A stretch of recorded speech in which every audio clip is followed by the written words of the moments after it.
जो 6 बार लगातार बजट प्रस्तुत करने का मोरारजी देसाई जी का रिकॉर्ड था, उसे अब तोड़कर 7 बार लगातार बजट प्रस्तुत करने का रिकॉर्ड है। और एक और रिकॉर्ड है कि लगातार तीसरी बार जन समर्थन से प्रधानमंत्री बनने का प्रधानमंत्री मोदी जी के नेतृत्व की सरकार ने यह रिकॉर्ड बनाया है। और यह रिकॉर्ड 60 साल से पहले के रिकॉर्ड की तुलना की जाती है, मगर मैं कहना चाहूंगा सभापति महोदय, इस रिकॉर्ड और उस रिकॉर्ड में बहुत अंतर है, क्योंकि वो रिकॉर्ड तो किसी राजे रजवाड़ों की शान और शौकत के साथ रहने वाले किसी ऐसे नेता का था जिन्होंने महात्मा जी की कृपा से वाइसराय से शपथ लेकर मोती के लाल का बना हुआ सरकार नहीं थी।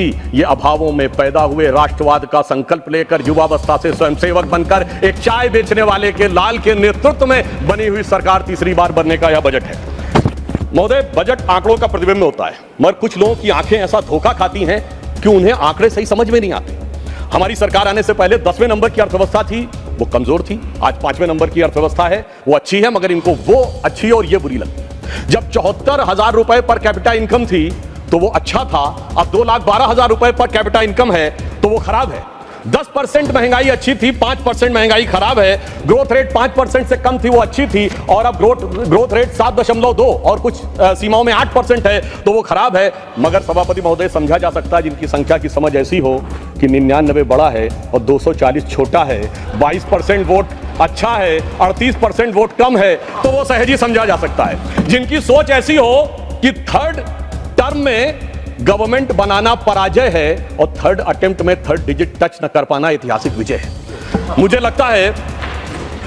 परंतु एक बात मैं कहना चाहूंगा कि इतना तो कम से कम उनको अख्तियार मिला है कि पहली बार नेता प्रतिपक्ष का पद उनको मिला है। इस बात के लिए मैं उनको शुभकामना देना चाहता हूं। और राजीव शुक्ला जी ने अभी एक शेर बोलते हुए कहा था ना कि वो शोहरत आई है, वो गई भी हो सकती है, तो वो जिस ढंग के लहजे और जिस ढंग के तेवर दिखा रहे हैं, उनके लिए मैं कहना चाहूंगा, हमारे यूपी की एक शायरा है, इमरान प्रताप बड़ी जी को याद होगा, उनकी बड़ी फेमस नज्म है कि खामोश लब हैं, झुकी हैं पलकें, दिलों में उल्फत नई नई है। मगर यहाँ तो उल्टा है, गुस्ताख लब हैं, तनी है बौहें, दिलों में नफरत नई नई है। मगर उसके आगे की लाइन है, जरा सा कुदरत ने क्या नवाजा जो आके बैठे हो पहली सफ में, यानी फर्स्ट रो में। जरा सा कुदरत ने क्या नवाजा जो आके बैठे हो पहली सफ में, अभी से उड़ने लगे हवा में, अभी तो शोहरत नई नई है। तो अब मैं कहना चाहूंगा कि उनको हवा से उतारकर धरातल का कुछ इतिहास बताना चाहता हूं। एक दौर था जब भारत में विकास की दर 1.25 से 2% रहा करती थी और कभी कभी शून्य के पास पहुंच जाया करती थी। आज भारत की विकास दर विश्व की समस्त अर्थव्यवस्थाओं में सबसे ऊपर 7% से ऊपर जाकर खड़ी हुई है। एक दौर था जब वर्ल्ड बैंक और IMF के सामने हम याचक की मुद्रा में खड़े हुए होते थे, और आज स्थिति क्या है कि वर्ल्ड बैंक के प्रेसिडेंट अजय बंगा ने जुलाई 2023 में कहा है, मैं कोट कर रहा हूं, amid global challenges I am more optimistic about India and its economy now that it has been a long time। लंबे समय के बाद भारत की अर्थव्यवस्था के प्रति मैं आशान्वित हूं। महोदय, मैं याद दिलाना चाहता हूं, पुराने जमाने की एक बड़ी फेमस फिल्म थी जिसमें एक डायलॉग था कि तुम्हारा मुल्क 1970 के आसपास की, ये 2 रोटी खाता है तो एक कर्जे की खाता है, India's contribution to the world is 0 0 and 0। मैं याद दिलाना चाहता हूं, आज मोदी जी के नेतृत्व में हालत ये हुई है कि IMF की चीफ क्रिस्टिना जॉर्जिएवा ने कहा है कि India's contribution to the global GDP is 15% and it is becoming growth a continuous to remain a bright spot in the global economy। Sir, 15% के द्वारा ब्राइटेस्ट स्पॉट भारत बना हुआ है। फिस्कल डेफिसिट 4.9% है, करंट अकाउंट डेफिसिट 0.7% है, all time high capital expenditure है, all time high foreign exchange reserve है। और एक और तथ्य में शायद लोगों ने ध्यान रहा हो, पिछले वर्ष भारत में फॉरेन रेमिटेंस $125 बिलियन का हुआ, जो पूरे वर्ल्ड में सबसे ज्यादा था, चाइना से भी ज्यादा था। और इसमें महत्वपूर्ण बात क्या है कि सामान्यतः फॉरेन रेमिटेंस हमारे यहाँ मिडिल ईस्ट के कंट्रीज से हुआ करता था, जहां हम किसी को छोटा और बड़ा नहीं कहते, पर जहां कहा जाता था सामान्य औसत दर्जे के काम करते थे। पर इस बार 36% जो ग्लोबल रेमिटेंस है वो डेवलप्ड इकोनॉमी यानी अमेरिका, यूरोप और सिंगापुर से आया, जो दर्शाता है कि भारत की मेधा की सीमा तक जाकर विश्व में पहुंचकर प्रभावी होना शुरू हो गई है। और मैं याद दिलाना चाहता हूं, इनके समय में स्टैंडर्ड एंड पुअर ने भारत की रेटिंग पॉजिटिव से निगेटिव कर दी थी, स्टेबल से निगेटिव कर दी थी। वर्ल्ड बैंक ने 2008 में अपना कमेंट दिया है कि 55 to 60% of India's irrigated land is supplied by ground water, और इलेक्ट्रिसिटी इरेटिक है, फ्लक्चुएशंस बहुत ज्यादा हैं। और अब मैं बताना चाहता हूं, मई 2024 में वही वर्ल्ड बैंक क्या कहता है, the positive outlook reflects in our view with the policy stability, deepening economic reforms and government's elevated debt and interest burden while bolstering economic resilience could lead to high rating over the next 24 months। यानी अब वही कह रहा है कि भारत इन शानदार तरीके से आगे बढ़ रहा है कि 2 साल और आगे चलता रहेगा। और 2018 में जो वर्ल्ड बैंक ने कहा था वो आज कह रहा है 2018 में, अब तक तो लगभग 100% हो गया है, कि 85% population has accessibility to electricity. और मैं अपने विरोधियों के लिए बताना चाहता हूं कि ब्लूमबर्ग ने अपने इकोनॉमिक्स में कहा है अपने रिपोर्ट में कि in the best case scenario India's economy will accelerate by the rate of 9% by the end of this decade and China will slow down to 3.5%. So that puts India on the course to overtake China by the beginning of the next decade. और उन्होंने कहा कि world's biggest economic growth driver India बन सकता है after 2029 और हमें पूर्ण विश्वास है कि मोदी जी के नेतृत्व में 2029 से हम पहले बनकर दिखाएंगे। और उन्होंने यह भी कहा in the most pessimistic scenario if India grows by 6.5% by 2037 India will be able to overtake China. मगर महोदय मैं ये बताना चाहता इन द पेसिमिस्टिक हो रहा है यार, अधिक निराशाजनक ढंग से भी सोचें तो 2036-37 में आगे हो जाएंगे। मगर महोदय ये बात कैसे उन लोगों को समझ में आएगी जो लोग वित्त मंत्री महोदया ने चुनाव से पहले बजट से पहले एक रस्म होती है जो हमेशा से एक परंपरा थी हलवा बनाने की, उसके ऊपर भी लोग कमेंट कर रहे हैं। कहा जा रहा है कि इसमें SC ST और OBC कहां पे हैं। वैसे तो हमारे शायद वित्त राज्य मंत्री उन्हें दिखाई नहीं पड़े, मगर मैं पूछना चाहता हूं, ये वो लोग पूछ रहे हैं सभापति महोदय जो 60 साल से खाते रहे हलवा और जनता को खिलाते रहे बलुआ। मैं पूछना चाहता हूं महोदय OBC की बात करने वालों से कि 53 में काका कालेलकर कमेटी बनी, 55 में रिपोर्ट आई और 55 से 77 तक 22 साल OBC खाता रहा बलुआ और ये खाते रहे हलवा। 1980 में मंडल कमीशन की रिपोर्ट आई, इंदिरा जी और राजीव जी की सरकारें आई, 10 साल तक OBC खाता रहा बलुआ और ये खाते रहे हलवा। जिन्होंने 4 पीढ़ियों तक खाया है हलवा वो आज हमसे आके पूछ रहे हैं, वो तो मोदी जी जब आए तो OBC कमीशन को संवैधानिक दर्जा मिला, अन्यथा मैं हलवा और बलुआ वालों से पूछना चाहता हूं, बताएं 2014 में इनकी कैबिनेट में कितने OBC मिनिस्टर थे? 3 के भी नाम अगर बता दें तो ये दर्शाता है, मगर दर्शाने में कोई बहुत बड़ी समस्या भी नहीं है। आपको ध्यान हो उनके लिए ये बजट एक चक्रव्यूह की तरह हो गया है। वो कहते हैं चक्रव्यूह और पद्मव्यूह समान है, पद्म मतलब लोटस यानी कमल। मगर महोदय मैं आपको बता देना चाहता हूं, आपके माध्यम से पूरे देश को बता देना चाहता हूं, उनके ज्ञान के ऊपर महोदय पद्मव्यूह चक्रव्यूह अलग है। प्राचीन भारत में पद्मव्यूह है, चक्रव्यूह है, गरुड़ व्यूह है, क्रौंच व्यूह है, चंद्र व्यूह है, मकर व्यूह है, त्रिशूल व्यूह है, 36 प्रकार के व्यूह हैं। मगर क्या करें, जिनको व्यू नजर आता हो उनके लिए हर चीज में उनको भारतीय जनता पार्टी और कमल के ऊपर आपत्ति नजर आती। तो मैं ये भी कहना चाहता हूं सभापति महोदय, हम सब चाहते हैं इस देश में समृद्धि आए, बजट इसीलिए लाया जाता है यानी मां लक्ष्मी की कृपा रहे, और हम सब चाहते हैं देश में प्रबुद्धता आए, मां सरस्वती की कृपा रहे। और मां सरस्वती भी कमल पर विराजती हैं और मां लक्ष्मी भी कमल पर ही विराजती हैं। जितना कमल खिला रहेगा उतना इस देश में समृद्धि का मार्ग प्रशस्त रहेगा। अब मैं आगे भी बताना चाहता हूं, आज इंप्लॉयमेंट लिंक स्कीम आई तो कोई कहते हैं कि हम अचानक इंप्लॉयमेंट लिंक स्कीम आई, ऐसा नहीं था। प्रधानमंत्री जब 2014 में प्रधानमंत्री बने, उन्होंने शुरू से देखिए स्टेप बाय स्टेप, उन्होंने पहले जनधन अकाउंट खोले, लोगों ने कहा पैसा कहां से आएगा, उन्होंने कहा I am having in the mind, तुम खाते खोलो, DBT डायरेक्ट बेनिफिट ट्रांसफर आया, उसके बाद मुद्रा स्कीम आई, उसके बाद प्रोडक्ट लिंक इक्विटी स्कीम आई, अरे पहले प्रोडक्ट बनेगा, फिर विश्वकर्मा स्कीम आई, फिर आप देखिए आज एम्प्लॉय लिंक स्कीम आई है। जैसे जैसे हमारी समृद्धि बढ़ी हमने जनता को श्रेय दिया। पहले 6,000 रुपए किसान सम्मान निधि थी, अब इस बजट में 12,000 की। पहले 10 लाख रुपए तक की मुद्रा योजना थी, अब 20 लाख की। और महोदय इनका हथियार है भ्रम और भय, हमारा है विकास और विश्वास। मैं याद दिलाना चाहता हूं कि इन लोगों ने मात्र 1.5 साल पहले इस बात का प्रबल प्रचार किया था कि SBI बर्बाद हो गया, LIC बर्बाद हो गया, HAL बर्बाद हो गया। तो मैं आपके माध्यम से सदन के संज्ञान में लाना चाहता हूं कि LIC ने पिछले क्वार्टर में 17,000 करोड़ रुपए का प्रॉफिट दर्ज किया है, जो LIC का ऑल टाइम हाई है। स्टेट बैंक ऑफ इंडिया ने पिछले क्वार्टर में 21,000 करोड़ का प्रॉफिट दर्ज किया है, जो प्राइवेट और गवर्नमेंट मिलाकर सबसे ज्यादा है। SBI का ऑल टाइम हाई नहीं है, इवन रिलायंस से भी ज्यादा है। और HAL ने 2023-24 में 29,810 करोड़ रुपए का रेवेन्यू प्राप्त किया है और 80,000 करोड़ रुपए के उसके ऑर्डर्स पाइपलाइन में है, जो ऑल टाइम हाई है। यह मैं केवल इसलिए बताना चाहता हूं कि सदैव मैंने सुना है सभापति महोदय कि भारत की कंपनियां पब्लिक सेक्टर की हो या प्राइवेट सेक्टर की हो, उनके बारे में दुष्प्रचार होता है। मैंने आज तक किसी विदेशी कंपनी के बारे में दुष्प्रचार होते नहीं देखा। मैं उसके बारे में विस्तार से नहीं जाना चाहता, उनके लोगों की कैसे कैसे मदद की जाती है, परंतु मैं इतना जरूर कह देना चाहता हूं, आज ये नजारा इतना बदला है कि आप सोचिए कि हम 5वीं बड़ी अर्थव्यवस्था जिस ब्रिटेन को ओवरटेक करके बने हैं, आज ब्रिटेन में इच्छा ज्यादा है कि भारत से फ्री ट्रेड एग्रीमेंट हो। हम लोगों के बचपन में सभापति महोदय कल्पना नहीं की जा सकती थी कि ब्रिटेन की इच्छा ज्यादा होगी, वहां इस बात की लालसा अधिक है कि भारत का वो हो।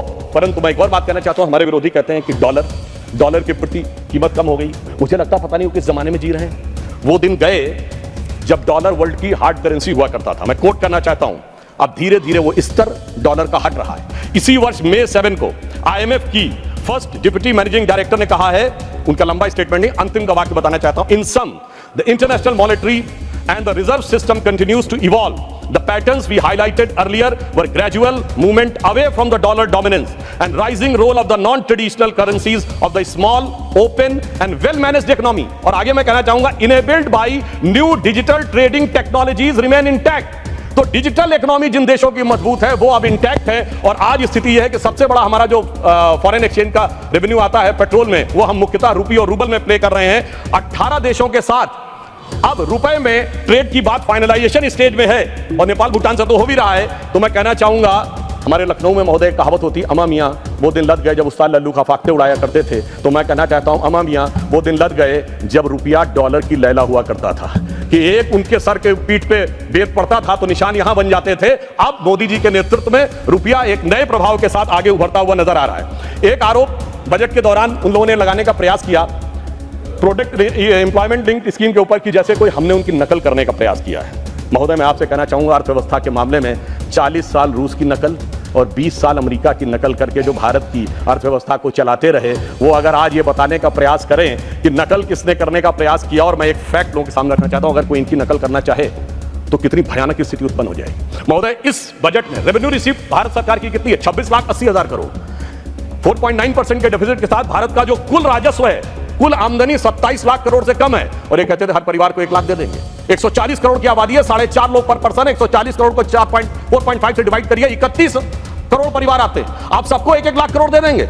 27 लाख करोड़ की कुल आमदनी और कहते हैं 31 लाख करोड़ दे देंगे। यह दर्शाता है कि यह हकीकत और किस प्रकार का भ्रम और भय फैलाने का प्रयास करते हैं। और इसीलिए मैं कहना चाहता हूं, ये कहते थे ना खटाखट 8,500 देंगे। मैं कहना चाहता हूं, जहां सत्ता में आए हो दीजिए ना, कौन रोक रहा है? आप राज्यों में भी सत्ता में हैं, चलिए राज्यों के पास पैसा कम है तो 6,500 ही दे दीजिए। मैं याद दिलाना चाहता हूं महोदय, जब हम विपक्ष में थे, मध्य प्रदेश में हमने लाडली बहना योजना तो अभी लागू की, लाडली लक्ष्मी योजना लागू करके दिखाई थी विपक्ष में रहते हुए।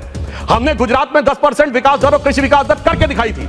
हमने कर्नाटक में 0% rate of interest, financial liability की बात कर रहा हूं, फर्स्ट ईयर में किसानों के एग्रीकल्चर लोन पे करके दिखाया था। इसलिए ये करने में नहीं, किसी भी प्रकार का हल्ला मचाने में अधिक रुचि रखते हैं। और मैं इस बजट की एक और प्रशंसा करना चाहूंगा कि भारत की पहचान और सांस्कृतिक विषय को किस प्रकार से आगे बढ़ाना चाहिए, इसके लिए नालंदा, बोधगया और उड़ीसा के लिए जिस प्रकार के धन का आवंटन किया गया है, वो बहुत प्रशंसनीय है। हाँ, ये जरूर कहना चाहूंगा, अभी हमारे मित्र इमरान प्रतापगढ़ी जी बोल रहे थे, तो मैं कहना चाहता हूं, हम तो भारत की पहचान उठाना चाहते हैं, मगर इन लोगों के अरमान हमेशा पहचान छुपाने वालों के साथ ही क्यों लगे रहते हैं? ये जिस पहचान की बात कर रहे थे, मैं कहना चाहता हूं महोदय, आज विपक्ष कहता है कि इस देश में हर एक व्यक्ति के जाति की पहचान होनी चाहिए और जाति का सर्टिफिकेट हाथ में होना चाहिए। उससे कह दिया जाए कि यदि सर्टिफिकेट जो आपका ऑलरेडी इशूड है वो दिखा दो तो पहचान को खतरा उत्पन्न हो जाना चाहिए। इसलिए मैं कहना चाहता हूं, इनके जानते हैं पहचान छुपाने वालों से अरमान कहां से जुड़े हैं? ये कहते हैं डबल ए का मतलब आप लोग समझ रहे होंगे। तो मैं कहना चाहता हूं सभापति महोदय, मैं इनसे पूछना चाहता हूं, ये स्मॉल ए से कैपिटल ए कब बने थे? डबल ए आप ही के दौरे हुकूमत में बने थे, मगर इनका कैपिटल अब डबल ए से भी बड़ा हो गया, CAA। वहां भी पहचान छुपाने वालों के साथ थे और आज भी पहचान छुपाने वालों के साथ हैं। इसलिए इनकी फितरत किसी भी प्रकार से बदलती नहीं है। मैं एक और फैक्ट बताना चाहता हूं कि कॉर्पोरेट टैक्स को 40% से 35% किया गया है, तो कहते हैं कंपनियों को फायदा दिया जा रहा है। मैं बताना चाहता हूं, आज वैश्विक व्यवस्था का जमाना है, चाइना से मैन्युफैक्चरिंग कंपनीज हट रही हैं। यूरोपियन यूनियन ने चाइनीज इलेक्ट्रिक कारों के ऊपर 38% ड्यूटी बढ़ा दी है, तो एक मौका है भारत के पास। तो मैं इनसे पूछना चाहता हूं, चाइना में कॉर्पोरेट टैक्स कितना? 25%, इंडोनेशिया में 22%, साउथ अफ्रीका में 27%। अगर आप कह रहे हैं 40% आना चाहिए, तो मैं विनम्रता से और चुनौती से पूछना चाहता हूं, किसकी मदद करना चाहते हैं आप? किन देशों की कंपनियों की मदद करना चाहते हैं? यह बात आज देश के सामने बहुत साफ रुककर सामने आ रही है। और मैं यह भी कहना चाहता हूं, जिनको लगता है कि टैक्स स्ट्रक्चर को चेंज किया गया है, तो टैक्स स्ट्रक्चर का स्टैंडर्डाइजेशन किया गया है। लॉन्ग टर्म कैपिटल गेन हमारे सारे एसेट पे, जमीन हो, शेयर हो या सोना हो, सब पे 12.5% किया गया है। और जिनको लगता है कि कुछ सीटें कम हो गई हैं तो उनका हौसला बढ़ गया है, तो सावन का महीना है, जैसा कि इमरान भाई कह रहे थे, तो मैं सावन के महीने पे भी कहना चाहता हूं, कुछ दीपों के बुझ जाने से आंगन नहीं मरा करता है, कुछ पानी के बह जाने से सावन नहीं मरा करता है। अब मैं ये भी बताना चाहता हूं महोदय, जिस महंगाई की बात ये करने का प्रयास कर रहे हैं, आज कहते हैं बेरोजगारी की बात, तो EPFO सबसे ऑथेंटिक डाटा होता है। एम्प्लॉय प्रोविडेंट फंड, तो हमारी इस बजट में व्यवस्था की गई है कि सरकार शुरुआत में एम्प्लॉय प्रोविडेंट फंड में भी कंट्रीब्यूशन देगी। और फिर मैं कहना चाहता हूं लेमैन्स रूप में, अगर कोई भी चीज का रोजगार सृजन नहीं हो रहा तो 37 किलोमीटर पर डे सड़क बन रही है, 12 किलोमीटर पर डे रेलवे का इलेक्ट्रिफिकेशन हो रहा है, सबसे ऊपर 4 करोड़ प्रधानमंत्री आवास बन गए, 74 एयरपोर्ट बन गए, चिनाब में सबसे ऊंचा पुल बन गया, कोलकाता में नदी के नीचे मेट्रो बन गई। ये बना कौन रहा है? सबसे बड़ा मोबाइल मैन्युफैक्चरर बन गया भारत। ये बना कौन रहा है? आसमान से जिन्नात नहीं आ रहे महोदय, कोई ना कोई बना रहा है। इसलिए आंकड़ों में देख लें या हकीकत में देख लें, बात बिल्कुल साफ हो जाती है।